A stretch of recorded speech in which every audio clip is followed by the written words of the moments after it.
Dear students, in this session we learn the applications of Wheatstone network as we said in the previous session. That is what we call as meter bridge. A meter bridge is a modified form of Wheatstone's network which helps us to measure the resistance of the given wire. So we first learn the construction of meter bridge. It consists of a wooden board like this. On this wooden board, there are two L-shaped metal strips. A wire is stretched and fixed, thin resistance wire is stretched and fixed, and two L-shaped metal strips are fixed here at the edges like this. Two L-shaped thick metal strips are fixed like this, and in between these two, a rectangular metal strip is also fixed. This rectangular metal strip has three binding screws, that means to connect the wire. These two ends of the wire are also fixed with two binding screws to connect the wire. And a scale is fixed just below the wire. This is all what we call as meter bridge. And here the wire is of length 1 meter. Now we learn how it is used. Say basically, first thing, we call this as end A and this as end C. End A is connected to a battery and a switch and then to C.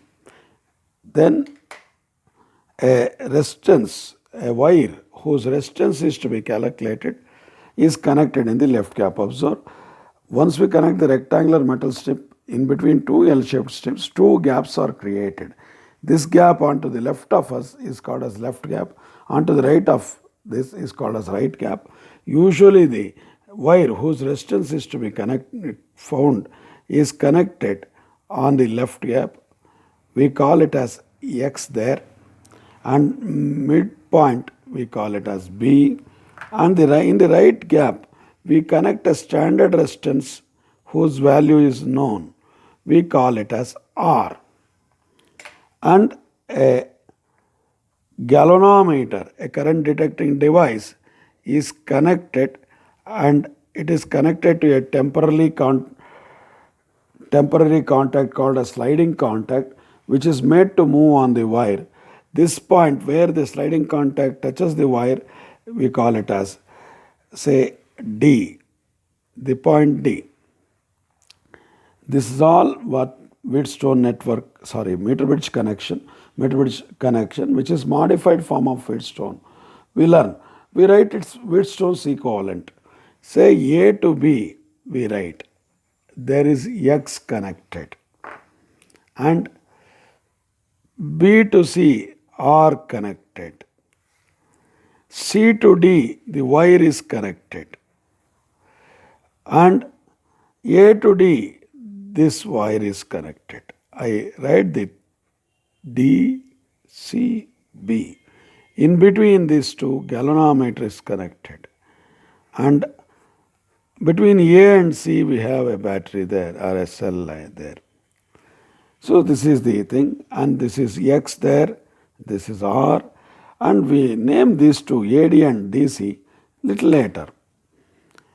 Say, if wire of meter bridge, the AC, have resistance R per unit length, have resistance R per unit length, R ohms per unit length, then AD length can be written as AD into R. AD is the length into R resistance. Therefore, I write R into AD, the length, AD. On this side, DC length is written as R into DC, because R is per unit length, DC is the length of the wire. So this is how we can compare this meter bridge with the Wheatstone's network. When we start doing the experiment, what we do, we slide the contact from A towards C. That means the point D is moved from A towards C. As we move it from A towards C, length of AD goes on increasing, length of DC goes on decreasing. That means resistance of AD goes on increasing, resistance of DC goes on decreasing. At some point, balance is achieved. Then the galvanometer shows zero deflection. Once galvanometer shows zero deflection, the Wheatstone's bridge balance condition is valid. That is, R1 by R2 equals R3 by R4. Say when we compare these two, this is R1 and this is R2, this is R3, this is R4. And at balance, if we call AD as length L, then that is called as balancing length. And remaining thing is 1 minus L, because meter bridge wire is always of 1 meter length, so 1 minus L meter is the DC length. Now we apply the balance condition for Wheatstone's network for this. Say balance condition R1 by R2 is R3 by R4. But R1 is nothing but X. In the place of R1 we have X. In the place of R2 we have R or S. Say usually in the experiment we call this R as standard resistance S. Here also I use S only. Therefore X by S we write instead of standard resistance. R I call it as S. Then R3. R3 is length resistance of AD. Resistance of AD is R into AD divided by R into DC. Now we substitute everything there. X is equal to S. I took this onto this side. R cancels. AD is L by 1 minus L. This is the expression what we use in case of meter bridge experiment to find the unknown resistance value of the given conductor. So this is all the theory of meter bridge. Let me go through it quickly. First of all, construction. Meter bridge is basically a wooden board on which a resistance wire of 1 meter length is fixed between A and C, stretched and fixed between A and C. And at two ends A and C, two L-shaped metal strips or thick metal strips are fixed. And in between, a thick metal strip of rectangular shape is fixed. But these metal strips have electrical binding screws there. That means they are to connect the wires. So once we fix up the rectangular strip there, two gaps are created. One gap which is onto the left is called as left gap. Onto the right is called as right gap. In the left gap, usually we connect the wire whose resistance is to be calculated. That is what we call as X. On the right gap, a standard resistance R are symbolized by S to indicate the standard. We connect it. And between, in the rectangular strip in the middle, we have another connecting screw to which we connect a galvanometer. This is galvanometer G. And from there, another end term of the galvanometer, we connect it to a sliding contact. That is a temporary contact which can be slid from A towards C on the wire. That means it can make contact anywhere in between A and C on the wire. So to the ends of A and C wire, a battery or a cell and a switch is connected like this. This completes the connections, and as we can see in this figure, this is just a modified form of Wheatstone's network where in between A and B we have unknown resistance wire, that is X, what we call as R1 in meter bridge, say in Wheatstone's network. B to C we have a standard resistance R or S, what we call as R2 in the Wheatstone's network. In between A and D we have L, wire of length L, so its resistance is R into AD, R into L. Why? R is taken as resistance per unit length of the wire. Then for DC the resistance is R into DC, that is length of wire DC is DC into resistance per unit length R. Once we start moving the point D, sliding contact from A towards C, at some position D where the length AD is L, the network is balanced and the galvanometer starts showing zero deflection. Then the balance condition is achieved. We say a meter bridge is balanced. Then according to the Wheatstone's network balance condition, we can apply R1 by R2 equals R3 by R4. But R1 by analogy or by similarity, R1 is replaced by X, R2 is replaced by S, and R3 by AD into R, R4 by DC into R. We cancel R and R. AD is L and DC is 1 minus L, as 1 meter is there. That is the formula for unknown resistance of the given wire. And also observe, once we measure the length in meters, L in meters, then only you can take 1 minus L. If length is measured in lab in centimeter, then just change the formula like this. SL by, instead of 1 meter, you write 100 centimeter minus L, then L in centimeter. Here L in meter. L in meter, here L in centimeter. If L is in centimeter, you must use 100 instead of 1. If L is in meter, you use 1 there. So this is the small say thing, the interesting fact or important thing regarding the meter bits formula when you use it in the lab or when you use it in the calculation purpose. Now, next observe, there is one peculiar thing here in this meter bits. Why we have thick metal strips, L-shaped and thick rectangular shape? Why they are to be made thick? In fact, say if they are made very thick, as we know, in case of resistance R proportional to 1 by A. If area of cross section is more, resistance is less. To make the L-shaped strips and rectangular strip resistance negligibly small when compared to the resistances to be measured, the X to be measured, to make it negligible, we make their thickness, that is thickness of the rectangular strip and the two L-shaped strip large. That is why we say they are thick metal plates. So by taking thick metal plates, we reduce the resistance to negligible value when compared to resistances to be measured. That's why we make use of a thick metal strips like L-shaped and rectangular shape. That is one important idea here. So with these basic things regarding the meter bits, now we proceed on to the last bit of this chapter, what is called as potentiometer. A potentiometer is a device used to measure true EMF of the cell. Why do we say true EMF? Can you think of? True EMF means, say once we connect cell in a circuit and measure, or cell to a voltmeter and measure, it is not possible to measure the exact EMF, because as soon as we connect the voltmeter itself draws small current. Therefore, we can measure only the terminal potential difference, but not the,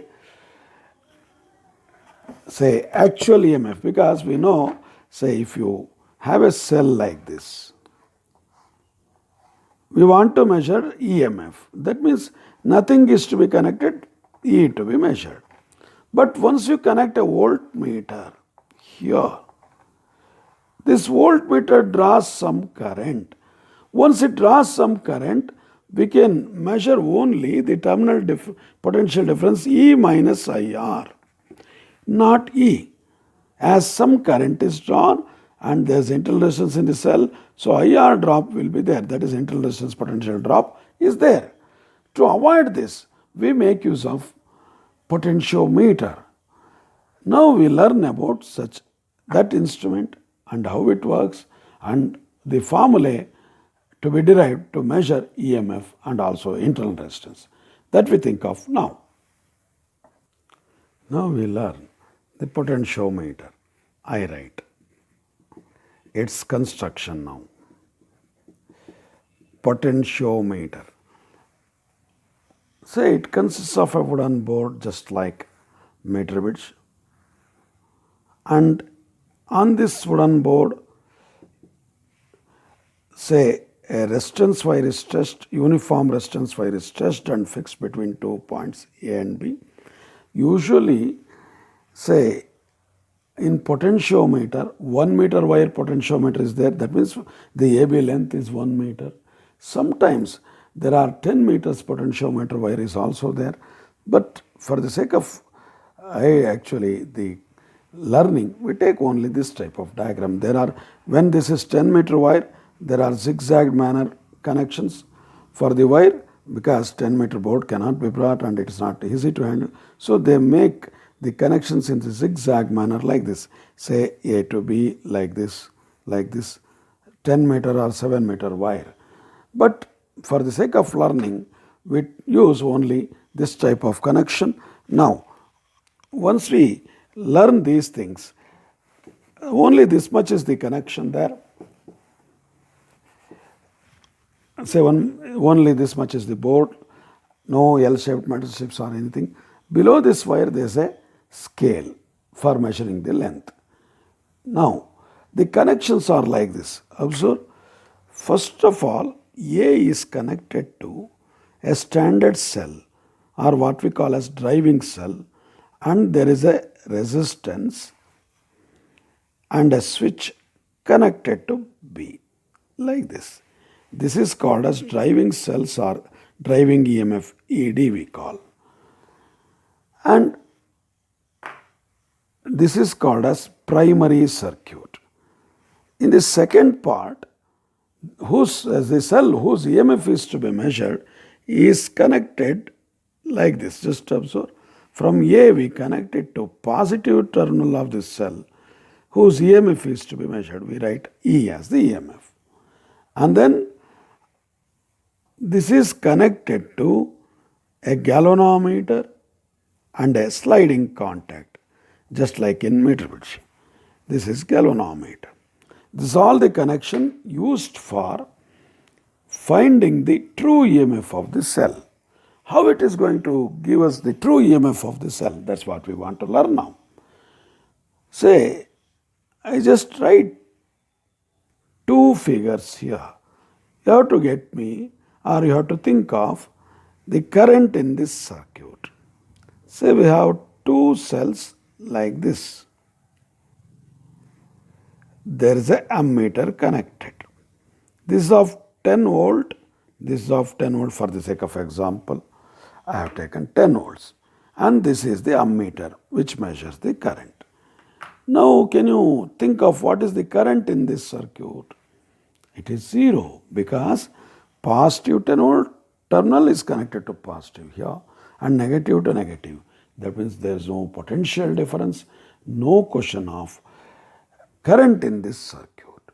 If we connect the one cell in the opposite manner, then the current flows like this. Say positive to negative, negative to positive, then the current flows. But once we connect positive to positive, negative to negative, potential difference is not there. If both the cells are of same potential, the current will not flow. The same idea is used here. How? Just observe. Once we switch on this primary circuit, this containing driving cell resistance, series resistance, and as a plug key is what we call as driving circuit or primary circuit. Once we connect the primary circuit, current passes through wire AB. And because of that resistance in the wire, there is some potential difference created across A and B. Then, if wire length A and B is L, then potential difference per unit length, we call it as V by L, and we denote it by phi. As we establish terminal potential difference V across AB, we can also calculate potential difference per unit length of the wire.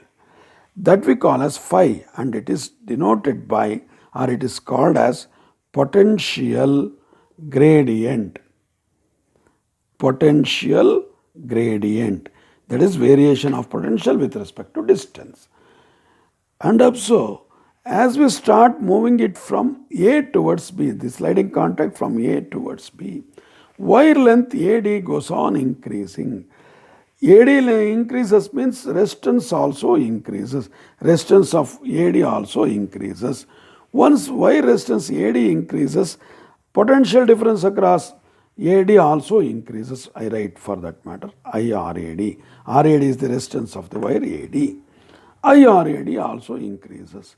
At some position, IRAD, the potential drop across AD may become potential equal to potential of the cell whose EMF is to be measured, E. That means potential difference across AD is equal to EMF E to be measured. That means, in this case, the potential difference across AD is equal to EMF of cell. That means no current passes through the galvanometer. Galvanometer shows 0 then. That means cell will not give out any current. This cell of EMF E will not give out any current. But we can measure the EMF. How? The potential difference across AD is nothing but the EMF, because as we said in this case, here 10 volts and 10 volts results in 0 current. Here also. Now, the potential difference across AD, if it is equal to EMF, then no current passes. Therefore, EMF should be equal to potential difference across AD. We write that now. So, EMF E equals potential difference across AD. That means E equals I into RAD. I into RAD. But we can also write potential difference in this form. E equals, say, observe, phi, the potential difference per unit length, into L. L is the balancing length. Say we write small l there. Small l is the length of wire AD. Therefore, EMF equals phi into L. Phi is potential difference per unit length into length will give us the potential difference across AD. So, we can simply write the balancing length L multiplied by potential gradient V by L, which is a constant as soon as we set ED and this resistance. Therefore, we can measure the EMF.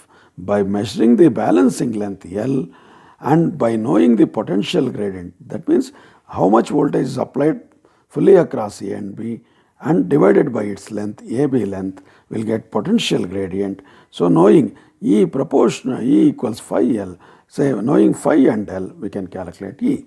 Usually in the experiment, we don't measure EMF, but we compare the EMF of two cells. For that, say, first we connect one cell. Say there are many types of basic cells.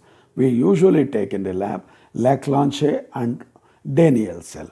If for Leclanche cell I write EL, gives L1 as the balancing length, and for Daniell cell ED, EMF is proportional to L2.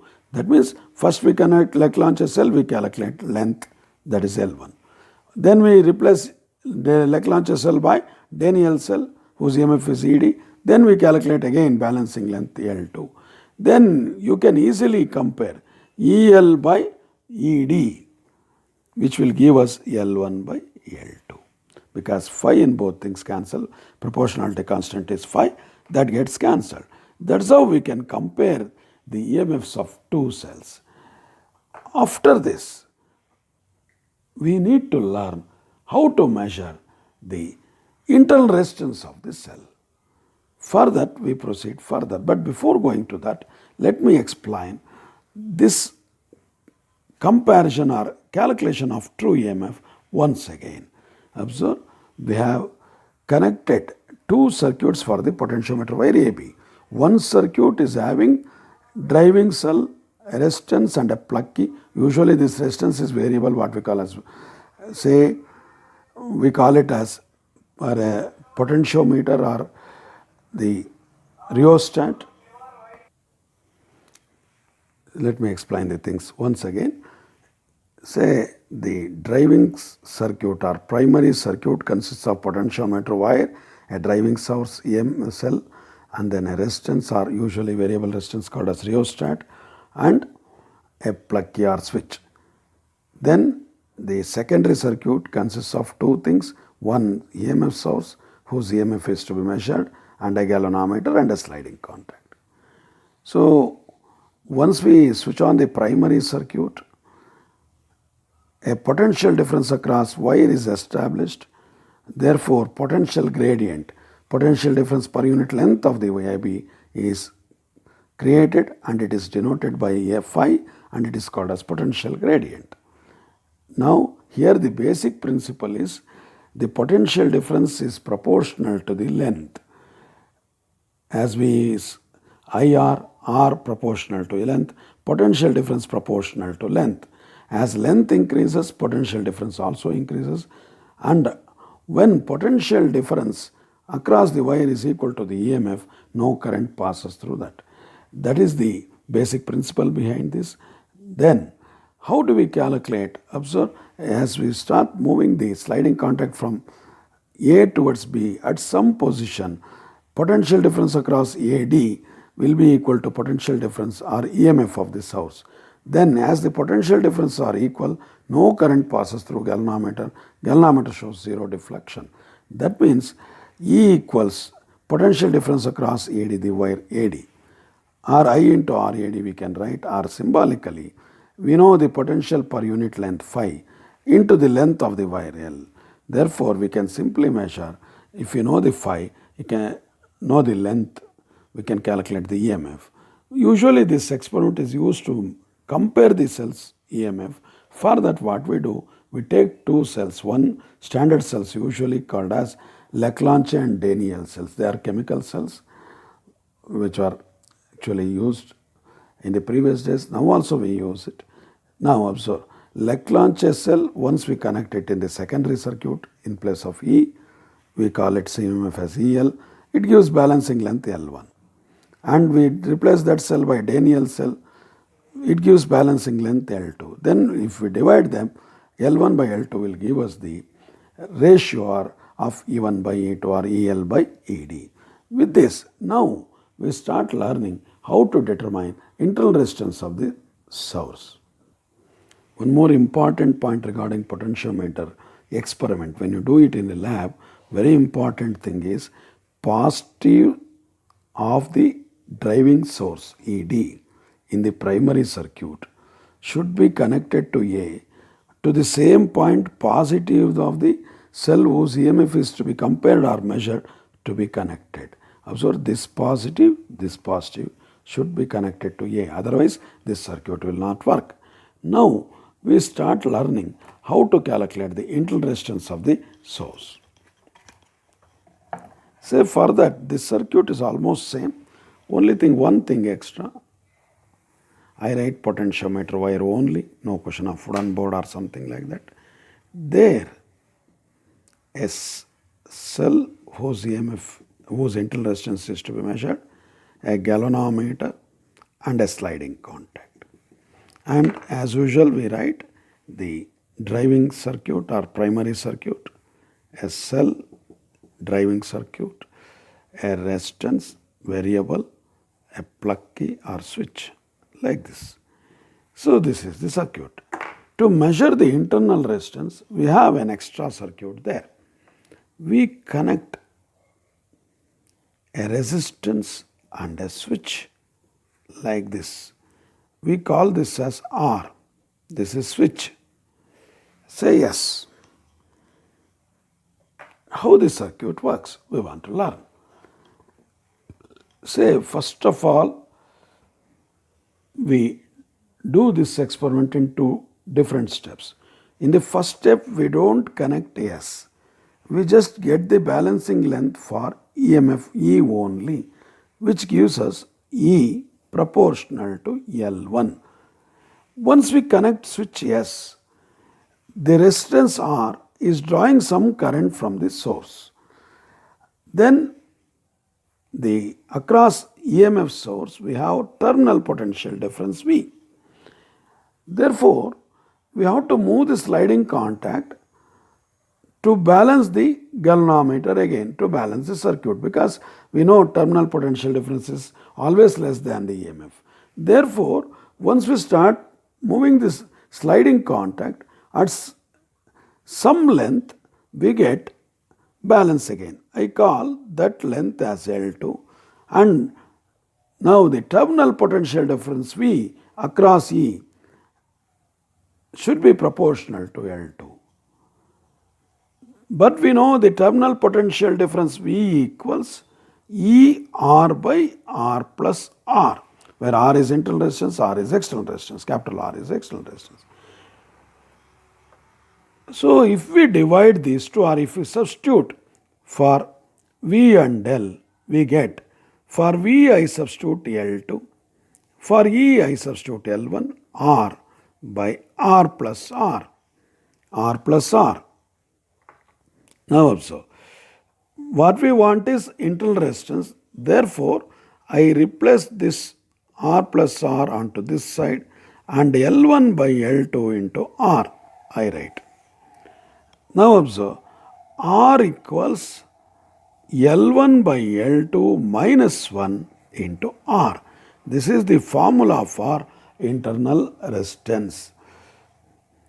L1 minus L2 by R, I write it.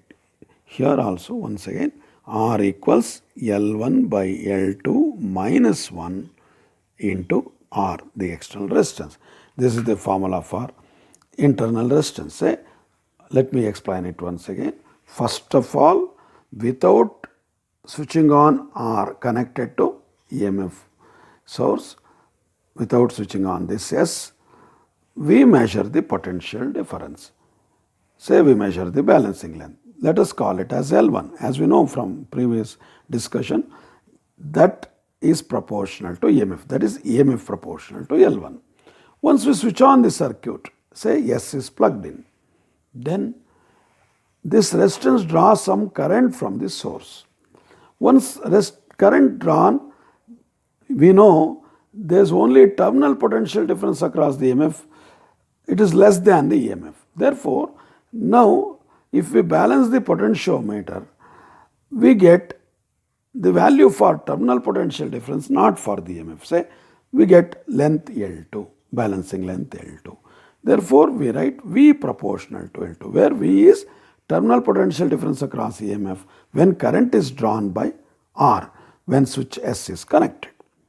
So, E proportional to L1, V proportional to L2.